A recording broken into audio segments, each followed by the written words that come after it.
Well, all right. Welcome to the Eddie Bluestone channel. Today, I want to talk about antiques and things called books. All right? Any kind of information we wanted, had to go down to a bookstore or maybe a music store, record shop, CD shop, right? That kind of thing. You had to buy the book. You can't just go surf it up on the internet. And to show you how long I've been doing this kind of stuff, I'm going to talk about the first book is the Yamaha Sound Reinforcement Handbook.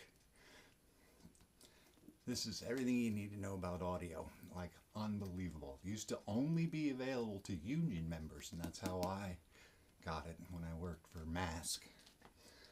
Alright, great book. Will you find something like this on the internet? I don't know.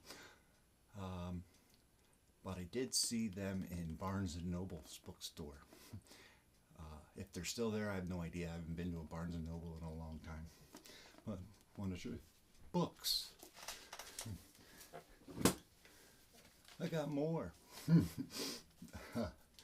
you're really into music and want the history of music, here's a brief 5th edition called Listen. This is a college book giving you the entire history of music from the beginning of let's see, the Middle Ages, the Renaissance, the Baroque, all of it. A very cool book. Very cool about giving you history, background. Another one, Encyclopedia Music. Look how thick this thing is. Right? Again, the history of music. To me, I find that very fascinating. I like the roots. I like figuring out how this stuff all kind of came together and how it also ties into the lay of the common people, or the day and age. Like we said before, with the classical music was a very intelligent time period as well, and the music reflects that.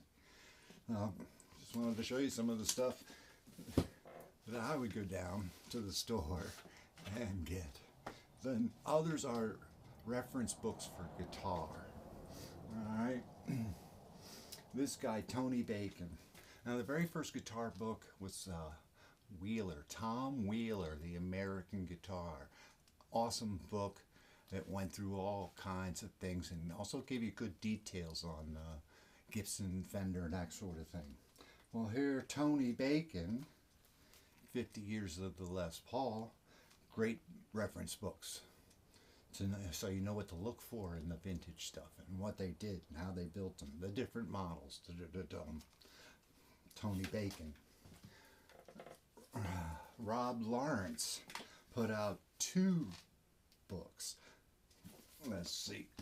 I got them backwards. The first one is The Early Years of the Les Paul, 1915, 1963. All right, and goes into details on all of the models that Gibson put out. Well, all of the different models of the Les Paul Gibson put out, and very detailed descriptions on what was used and whatnot. And then they came out with part 2, which is the 68 to 09, again the rebirth. Remember, and right around 63 still would have been an SG, but they call it a Les Paul, so that's why it's included in the first. And here, another great book, Les Paul. Then an older one is A.R. Dryhofer, however you pronounce his name. Now the cover on this one is really beat, but this one's been around a while.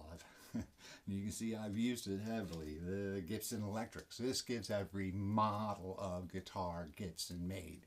Electric guitars they made, starting with their first, F-hole, jazz box guitars. All right, another great book. All right, references. You had to go down to the store and buy this stuff if you wanted to know. And as you can see, I wanted to know. Here's another one. Dan Irwin. We all know Dan the man, right?